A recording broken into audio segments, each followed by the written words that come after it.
Hey YouTube, this is a trendy socialite. Okay. I'm hurting. And I tell you why I'm hurting. It started yesterday when I heard the story about the 7-year-old little girl in Trenton, New Jersey that was gang raped over the weekend. Her 15-year-old stepsister basically sold her to the men that were at this party in the housing projects in Trenton. And first the stepsister allowed 15-year-old stepsister who went to the party to sell her body, her own body, for money. Took money to allow the men at the party to be able to touch her sister. Well, that eventually led into a forcible rape situation, and the 7-year-old baby literally was raped by, multiple men. I'm remembering 7 for some reason. It was at least more than 5. And then my uncle sends me a story today about a man down in, I think in Alabama. I think he was a preacher or an evangelist or something like that, who, after his wife found out that he was molesting his stepdaughter, her daughter, he killed her, stuffed her in a disposed of her body temporarily, and then ended up stuffing her in a freezer down in the basement or in his utility room or something like that for 3 years. 3 years, y'all. And I honestly have been so, I've tried to make the Trendy Socialite channel, kind of light in the area, because there is so much gloom and doom and death and destruction in the world. But if you don't know this about me, violence against women is my cause. Nothing riles me up, nothing gets me fire red hot than there to be violence against women and children. And I don't know what is going on in our culture right now, but it just seems that men have this sense of entitlement, or this right, that if they don't want us anymore, that they can just kill us. I sent an email, maybe it's probably been about 1.5 years or 2 years ago, to all of my female friends.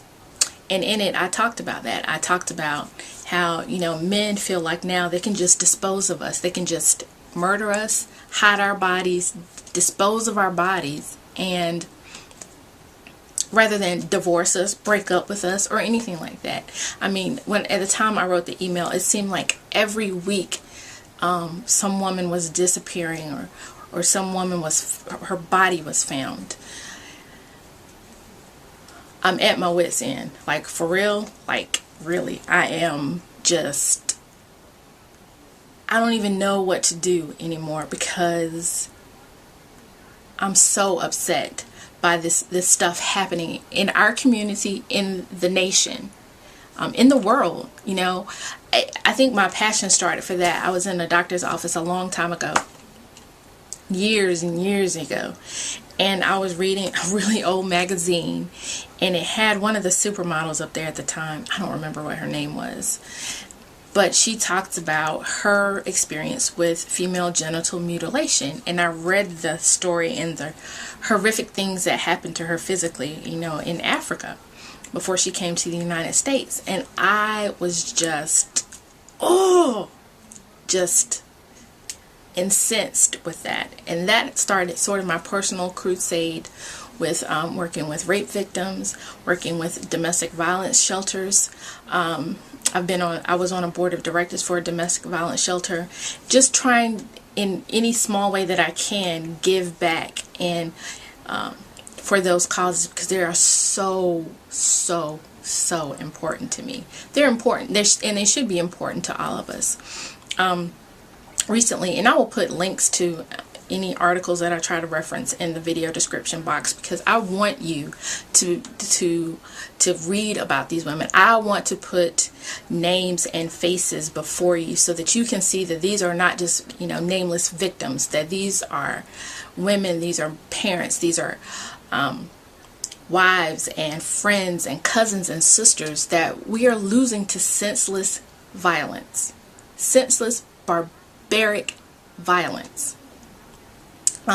Here in North Carolina, it did make CNN national news one day that there are, now it's more than that, at the time there were 6 women in the Rocky Mount, Edgecombe, Nash County areas that went missing. Now granted, these women were drug addicts and prostitutes, but it doesn't matter.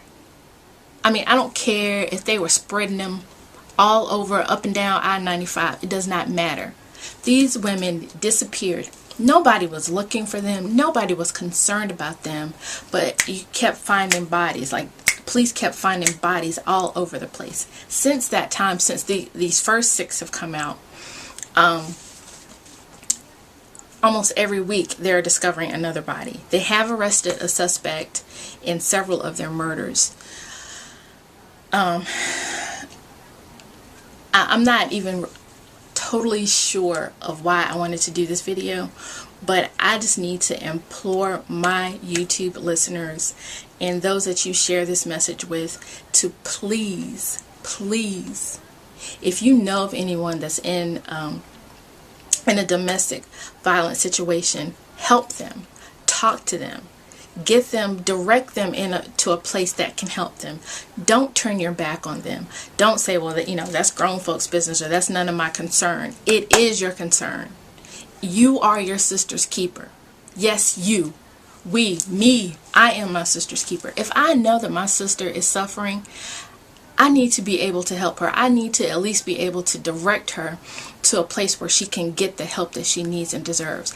How dare we, as a, quote, civilized people, turn our back on those that need help? Now, granted, there are people that don't want help, and they want to live however they want to live.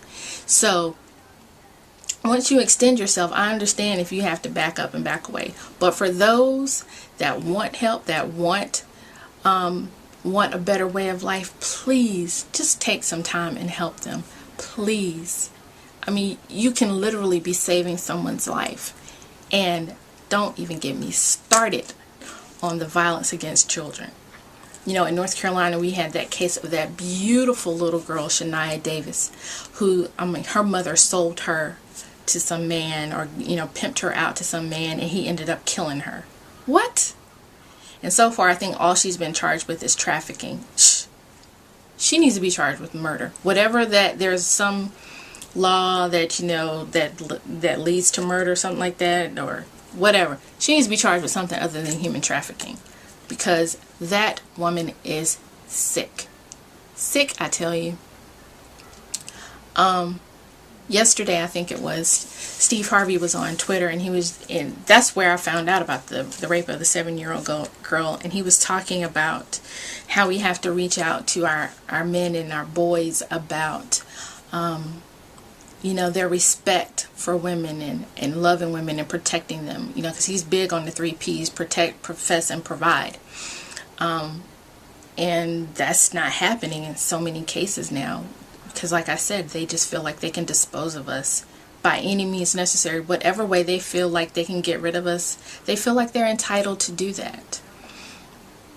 And I commend him for wanting to work with our young men to hopefully, prayerfully, instill in them the respect and the care again for women in their community.